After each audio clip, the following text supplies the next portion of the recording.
इसके बाद एक इम्पॉर्टेंट टॉपिक आता है स्ट्रीट मैनेजमेंट का। Street cleaning is a fundamental service ensuring clean and hygiene urban conditions. Street cleaning जो है एक फंडामेंटल सर्विस है जो कि ये इंश्योर करती है कि जो हमारी अर्बन कंडीशंस है वो हाइजेनिक है और क्लीन है, साफ़ है।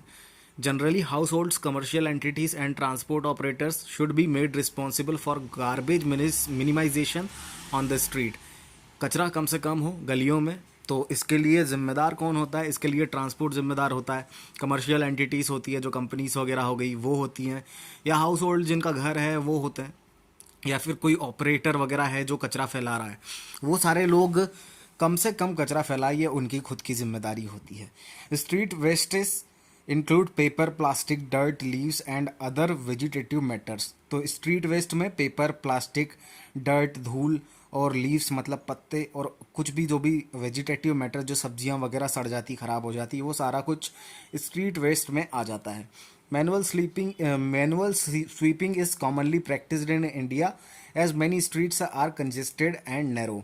क्योंकि इंडिया में बहुत सारी स्ट्रीट्स, जो गलियां हैं वो कंजेस्टेड हैं और पतली हैं, इसलिए मैनुअल स्वीपिंग जो होती है, मतलब लोग घर घर जाके अपना कचरा खुद इंसान जाता है और लेता है, वो प्रैक्टिस की जाती है इंडिया में। उसके बाद सॉलिड वेस्ट जो होता है उसके कुछ रूल्स हैं जो कि हमारे स्ट्रीट क्लीनिंग की रिक्वायरमेंट होती है। तो as per SWM solid waste management rules 2016 clause 15 में लिखा है, ड्यूटीज़ और रिस्पॉन्सिबिलिटीज़ है जो लोकल अथॉरिटीज़ की होती है वो। तो लोकल अथॉरिटीज़ की रिस्पॉन्सिबिलिटीज़ क्या क्या होती हैं? Direct street sweepers not to burn the tree leaves collected from street sweeping and store them separately and hand over to the waste collectors or agency authorized by local body। तो local body जो भी authorized agency जो होती है, waste collector को की ये duty होती है कि मतलब एजेंसी अगर कोई ऑथराइज्ड है और वेस्ट कलेक्टर है, तो जो भी स्ट्रीट स्वीपर होता है उसकी ये ड्यूटी होती है कि उसको वो गलियों, जो भी कचरा वगैरह या पेड़ की पत्तियां इकट्ठी हुई है, उसको वो जलाए नहीं, बल्कि वो उनको ले जाए और वेस्ट कलेक्टर या जो भी एजेंसी ऑथोराइज्ड है या लोकल बॉडी के द्वारा उसको वो दे दे। और दूसरी जो ड्यूटी होती है वो ये होती है कि collect separately waste from sweeping of streets lanes and by lanes daily. मतलब रोज के रोज उनको कचरा इकट्ठा करना है, या फिर अल्टरनेट डेज पे, या फिर कम से कम हफ्ते में 2 बार तो कचरा गाड़ी आना ही, मतलब कचरा साफ होना ही चाहिए, depending on the density of the population, commercial activity and local situation. इन सब सारी चीज़ों पे डिपेंड करता है, लेकिन कम से कम हफ्ते में 2 बार तो कचरा साफ किया जाना ही चाहिए। उसके बाद स्ट्रीट जो क्लीनिंग होती है उसकी प्लानिंग के लिए क्या क्या रिक्वायरमेंट होती है, तो इक्विपमेंट क्या क्या लगते हैं। और तो सबसे पहले आप हेडिंग देखिए कि पॉपुलेशन है। पॉपुलेशन क्या मतलब, अगर 1 लाख से कम है तो उसको स्मॉल टाउन बोल देते हैं, अगर 1 से 30 लाख है तो उसको मीडियम टाउन बोल देते हैं, और 30 लाख से ज़्यादा अगर पॉपुलेशन है किसी एरिया की तो उसको लार्ज टाउन की कैटेगरी में रखा जाएगा स्ट्रीट क्लीनिंग की जब हम बात करेंगे तब। और तो इक्विपमेंट कौन सा यूज़ करेंगे? स्मॉल टाउन में हम लॉन्ग हैंडल्ड ब्रूम का इस्तेमाल करेंगे, और ये सारे इक्विपमेंट आप लाइन से देख सकते हैं। लॉन्ग हैंडल्ड, जैसे स्मॉल टाउन में हम यूज़ करेंगे long handled broom, metal tray and metal plate, centralized handcraft और tricycle, tractor with cover and trolley, container lifting device इसमें यूज़ करेंगे।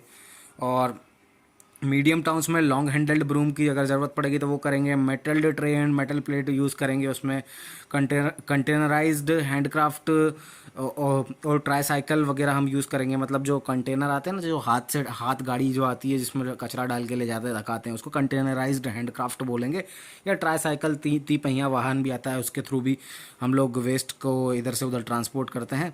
फिर इसके बाद हम स्मॉल टाउन्स में ट्रैक्टर और ट्रॉली यूज़ कर सकते हैं, लेकिन इसमें मीडियम टाउन्स में हमको सेकेंडरी बीन की ज़रूरत पड़ेगी। सेकेंडरी स्टोरेज बीन मतलब एक प्राइमरी तो आपके घर पे हो गया, और उसके बाद दूसरा मीडियम टाउन है अगर, तो आप वहाँ पे सेकेंडरी स्टोरेज बीन का इस्तेमाल करते हैं। कंटेनर लिफ्टिंग डिवाइस जो होते हैं उसकी जगह पे यहाँ पे आप डंपर प्लेसर जो होते हैं या कॉम्पैक्टर होते हैं, ये इनका इस्तेमाल किया जाता है यहाँ पे। और लार्ज टाउन में भी सेम है, long handle broom, metal tray और मेटल प्लेट, कंटेनराइज्ड हैंडक्राफ्ट या ट्राईसाइकिल या सेकेंडरी स्टोरेज बीन या डंपर प्लेसर या कॉम्पैक्टर, इन सभी चीज़ों का इस्तेमाल करेंगे। उसके बाद जो हमारे मीडियम टाउन्स होते हैं उसमें आप मैकेनिकल स्ट्रीट स्वीपर का यूज़ कर सकते हैं, और जो लार्ज टाउन होते हैं उसमें कंटेनर लिफ्टिंग डिवाइसेस का आप यूज़ कर सकते हैं।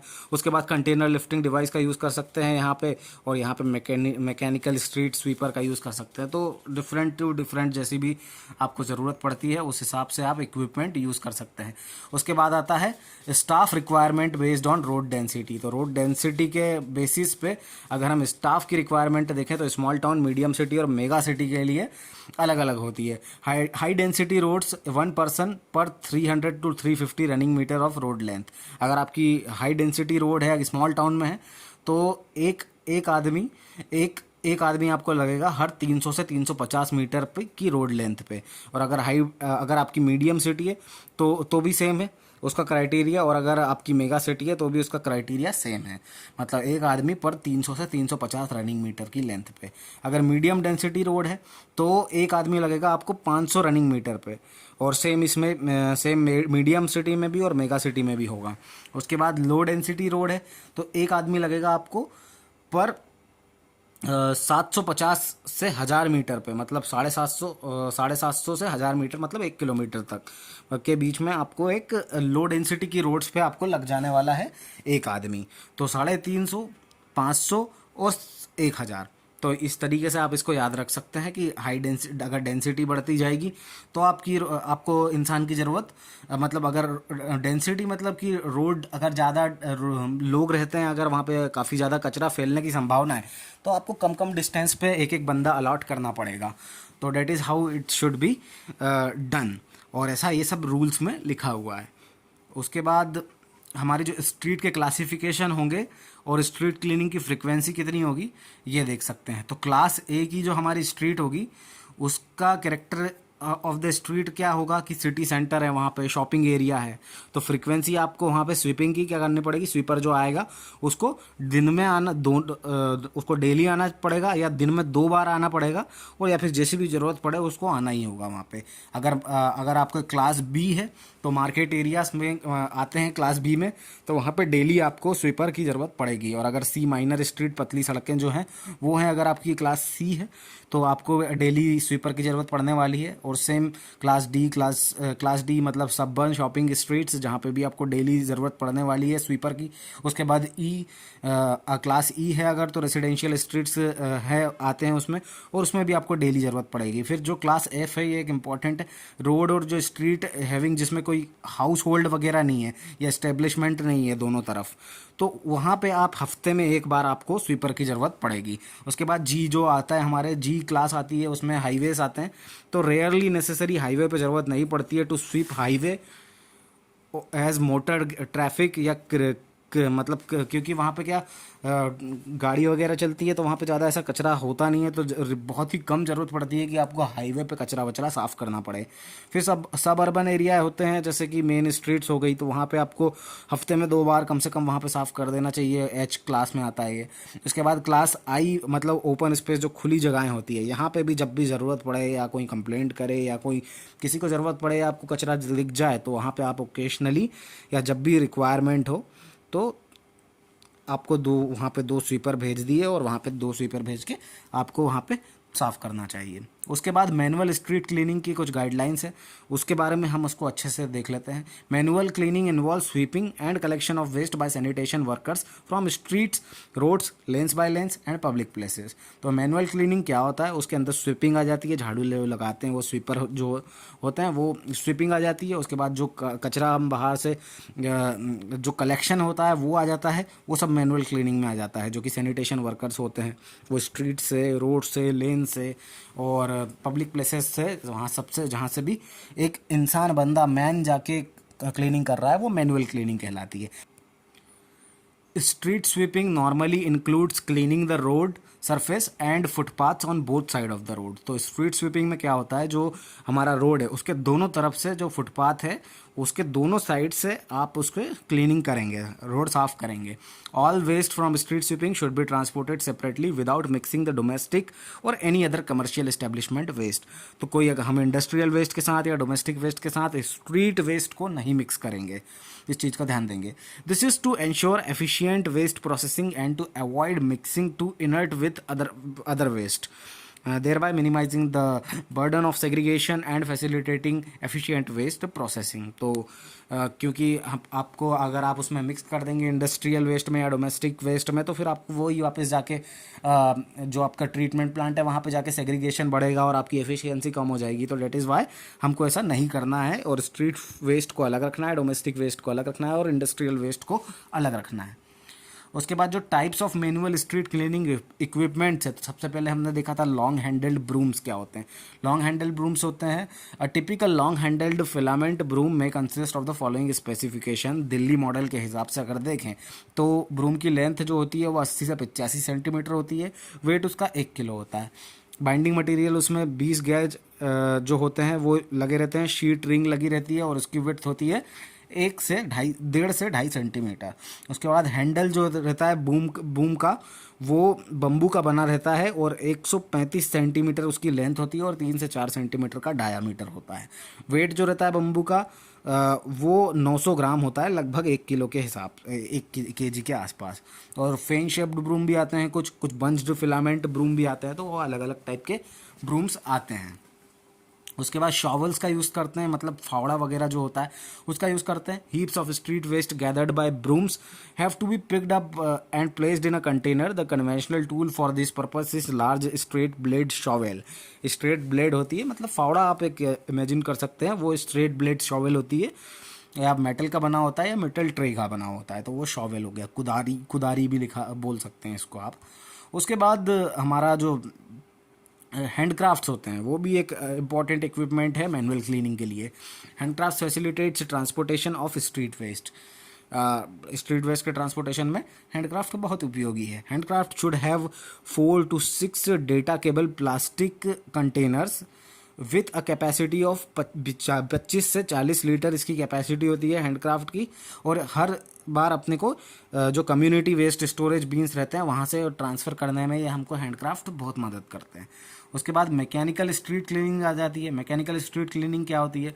Mechanical street cleaning equipment have a driving unit attached with brushes for dislodging sticking material.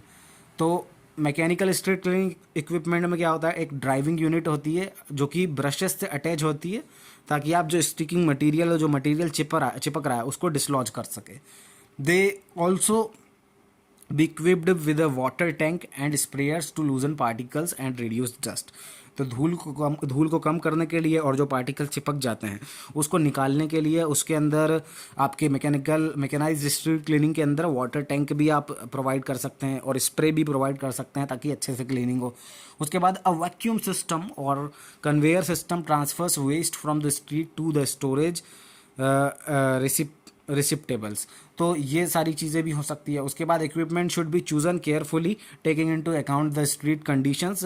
जो जैसी भी स्ट्रीट कंडीशन होगी उस हिसाब से आप इक्विपमेंट हमको यूज़ करना चाहिए, और जैसी भी ज़रूरत हो आपकी सिटी की, जैसा भी प्रोक्योरमेंट आप वहाँ पे दे पाएँ, आपको स्पेयर पार्ट वहाँ पे मिल पाएँ, आपकी इन्वेस्टमेंट कॉस्ट भी आप मेंटेन रखें। ऐसा नहीं हो कि ज़रूरत से ज़्यादा ही खर्चा कर दे साफ़ सफाई पे ही, और फिर ऑपरेशन आपको कैसा क्या रहेगा और आपकी मेंटेनेंस कॉस्ट कितनी रहेगी। तो इन सारी चीज़ों का ध्यान में रखते हुए आपको मैकेनिकल इंस्ट्रूमेंट यूज़ करने चाहिए। उसके बाद वैक्यूम स्वीपर्स आते हैं कुछ। वैक्यूम स्वीपर ये एक पावर स्वीपर मशीन होती है जो कि आप ब्रूम का यूज़ करते हैं आप इसमें भी, और जो डेब्रीज होते हैं, मतलब जो कचरा वचरा होता है वो आप वैक्यूम आपकी नली खींच लेती है, तो उसको एक लंबा ब्रूम बोलते हैं। ब्रूम के थ्रू वो कलेक्ट होता जाता है। Typically there is a suction inlet on one side of the sweeping head. तो स्वीपिंग हेड के एक तरफ में सक्शन इनलेट होता है जहाँ से कि कचरा सक किया जाता है। And the used air is constantly exhausted during the sweeping process. तो और एक चीज़ जो इम्पॉर्टेंट होती है यहाँ पे कि जो जिस एयर का आप यूज़ कर लेते हैं तो वो कॉन्स्टेंटली बाहर निकलती जाती है आपके वैक्यूम मशीन से। उसके बाद जो ड्रेन्स होते हैं उनकी सफाई करने पे किन चीज़ों का ध्यान रहता है, उससे रिलेटेड क्या इंपॉर्टेंट पॉइंट्स है ये देख लेते हैं। Open surface drains needs to be cleaned regularly to permit free of the storm water और grey water, that is cellulose. तो ओपन जो सरफेस, जो खुली नालियाँ होती हैं, वो उनको आपको रोज़ प्रॉपर उनकी सफाई होनी चाहिए रेगुलरली, ताकि आप जो आपका जो बारिश का पानी रहे वो स्टॉर्म वाटर जो है या ग्रे वाटर जो आपका जो आपका सैनिटरी वाटर जो एक तरीके का होता है, जो वॉशरूम का होता है बट उसमें WC का नहीं होता है मिक्स्ड, तो वॉशरूम वाला जो वाटर रहता है ग्रे वाटर सलेज जिसको बोलते हैं वो, और आपका स्टॉर्म वाटर, वो दोनों काफ़ी अच्छे से निकल जाएं, तो उसकी प्रॉपर क्लीनिंग होनी चाहिए। The solid waste dumped in the storage storm drains should be collected by drain cleaners. तो जो सॉलिड वेस्ट आप डंप करते हो स्टॉर्म ड्रेन्स के अंदर, उसको आपको ड्रेन क्लीनर्स से कलेक्ट कर लेना चाहिए and disposed of along with drain cleaning and street sweeping materials in a municipal sanitary landfill because of high possibility of contamination, क्योंकि कंटेमिनेशन ज़्यादा हो सकता है, इसलिए आप उसको प्रॉपर अलग कर लो। तो फिर उसके बाद MSWM authorities should ensure through campaigning statutory law regulations and monetary fines that citizens and sweepers do not dispose waste into drains। तो जो स्वीपर्स को जो जानकारी देना चाहिए, उसकी जिम्मेदारी जो म्यूनसिपल सॉलिड वेस्ट की जो भी मैनेजमेंट की अथॉरिटीज़ हो गई, उनको ये कुछ कैंपेन चला के या कुछ जो भी रूल्स एंड रेगुलेशंस हैं वो बताना चाहिए स्वीपर्स को भी और सिटीजन्स को भी, दोनों को उनको बताना चाहिए कि आपको क्या क्या आपके रूल्स और रेगुलेशन आपको फॉलो करना है, ताकि आप जो आपका कचरा है उसको आप नालियों में ना बहाएं और बल्कि उसका प्रॉपर मैनेजमेंट में साथ दे सके। The removal of silt from surface drains or storm water drains deeper than 60 centimeter and manholes should be done by the engineering division of the local authority। तो local authority का जो भी engineering वाला division है उसकी जिम्मेदारी होती है कि अगर 60 सेंटीमीटर से ज़्यादा सिल्ट कहीं पे जमा हो रही है किसी मेन होल में, तो उसकी जिम्मेदारी होगी कि वो एक प्रॉपर तरीके से उस सिल्ट को निकाले। उसके बाद अब आ जाता है सिल्ट मैनेजमेंट क्या होता है। तो इसी पे लिखा है क्लॉज 15 में जो ड्यूटीज़ और रिस्पॉन्सिबिलिटी होती है लोकल अथॉरिटीज़ की, वो ये होती हैं। किससे रिलेटेड होंगी वो? सिल्ट मैनेजमेंट से रिलेटेड। तो collect separately waste from sweeping of streets, lanes and by lanes और अल्टरनेट डेज, और ये सेम वही अभी जो हमने सबसे स्टार्टिंग में देखा था। उसके बाद आपको सेकेंडरी बीम्स, जो सेकेंडरी स्टोरेज फैसिलिटी है वो आपको प्रोवाइड करनी चाहिए स्ट्रीट स्वीपिंग में, और सिल्ट रिमूव करना चाहिए सरफेस ड्रेन्स से। उस मतलब ओवरऑल आपको ये, अगर स्ट्रीट स्वीपिंग कंटेन बायोडिग्रेडेबल और रिसाइकलेबल वेस्ट है उसके अंदर, तो उस वेस्ट को आप सेग्रीगेट आपको करना चाहिए। और उसके बाद the silt collected from surface drains should not be allowed to stay on open roads. तो खुली सड़क पे नहीं फेंक देना है उसको, फुटपाथ पे 4 घंटे से ज़्यादा। तो इम्पॉर्टेंट ये है कि 4 घंटे से ज़्यादा देर फुटपाथ पे इसको ओपन रोड्स पे नहीं पटक के रखना है। जो भी कचरा है, जो भी सिल्ट है, जो भी नाली से आपने निकाला है वेस्ट, उसको wet silt should be removed from the main roads in less than 4 hours, it in other areas within 24 hours. अगर बाहर मतलब अगर रोड चलती फिरती है तो 4 घंटे, और अगर थोड़ी दूर है तो वहाँ से लैंडफिल से अगर दूर है तो आपको 24 घंटे के अंदर अंदर उसको लैंडफिल तक पहुँचाना ही है, ड्रेन से सिल्ट निकाल के। उसके बाद ट्रांसफ़र स्टेशन के बारे में कुछ इंपॉर्टेंट पॉइंट्स है, ये देख लेते हैं। अ transfer station is an intermediate station between disposal point and collection point. तो कलेक्शन पॉइंट और डिस्पोजल पॉइंट मतलब जहाँ से कचरा डिस्पोज किया गया है और जहाँ से कचरा कलेक्ट किया गया है, तो उसके बीच में एक जो इंटरमीडिएट स्टेशन आता है उसको बोलते हैं transfer station. In order to increase the efficiency, ताकि इसका उपयोग हम इसलिए करते हैं ताकि एफिशिएंसी हमारे पूरे सिस्टम्स की बढ़ जाए, और as collection of vehicle close crew remain closer to the routes. तो जो भी रूट्स रहें उसके आसपास रहें, ताकि हमारे जो व्हीकल हैं वो, और हमारे जो व्हीकल हैं और साथ साथ जो वर्कर, जो हमारा क्रू है, वो भी ऐसी जगह पे रह पाए ताकि जहाँ से रूट्स जो हैं डिस्पोजल यूनिट के भी और कलेक्शन यूनिट पॉइंट के भी, वो सारे आपके आसपास ही रहें। If the disposal site is far from the collection area it is justifiable to have a transfer station. अगर डिस्पोजल साइट जो है वो कलेक्शन एरिया से बहुत दूर है तो आपको ट्रांसफ़र स्टेशन का उपयोग करना चाहिए। मतलब एक बहुत ही जस्टिफाई हो जाता है कि आपको लंबा रास्ता जाना है तो एक ट्रांसफ़र स्टेशन एक बीच में पॉइंट आ जाएगा, क्योंकि ये बीच में होता है, तो ये बीच में यहाँ पे रुक के फिर वहाँ पे जाएगी गाड़ी। तो एक ट्रांसफ़र स्टेशन होना इंपॉर्टेंट हो जाता है अगर डिस्पोजल साइट दूर है तो। Where smaller collection vehicle transfer their roads to the larger vehicle which can then haul the waste long distance. तो छोटे छोटे जो वाहन रहेंगे वो सारे ट्रांसफर स्टेशन पे ले आएंगे, फिर ट्रांसफर स्टेशन से एक बड़ा वाहन पूरा कचरा लेके डिस्पोजल यूनिट पे चला जाएगा। The unit cost of hauling solid waste from a collection area to a transfer station and then to a disposal site decreases as the size of the collection vehicle increases. This is due to the various reason such as the following. तो अब क्यों cost बढ़ जाती है? अब simple सी बात है, अगर बहुत सारे वाहन लेके जाएंगे अगर सेम कचरे को और अगर हमारी जो ट्रीटमेंट यूनिट है वो बहुत ज़्यादा दूर है, तो वहाँ पे दूर तक अगर बहुत सारी गाड़ियाँ जाएंगी तो खर्चा ऑब्वियसली आपको बहुत ज़्यादा आने वाला है। तो उसकी बजाय आप ट्रांसफर स्टेशन तक लाइए और ट्रांसफर स्टेशन से एक बड़ी गाड़ी ले जाएगी तो आपका खर्चा कम हो जाएगा। और भी क्या इंपॉर्टेंट पॉइंट्स हो सकते हैं, जो आपकी लेबर कॉस्ट रहेगी वो कांस्टेंट हो जाएगी, है ना। मतलब उनको सिर्फ ट्रांसफर स्टेशन तक लाने का पैसा देना पड़ेगा, लेकिन फिर तो एक ही व्हीकल रहेगा वही लेके जाएगा, तो आपकी लेबर कॉस्ट कम हो जाएगी।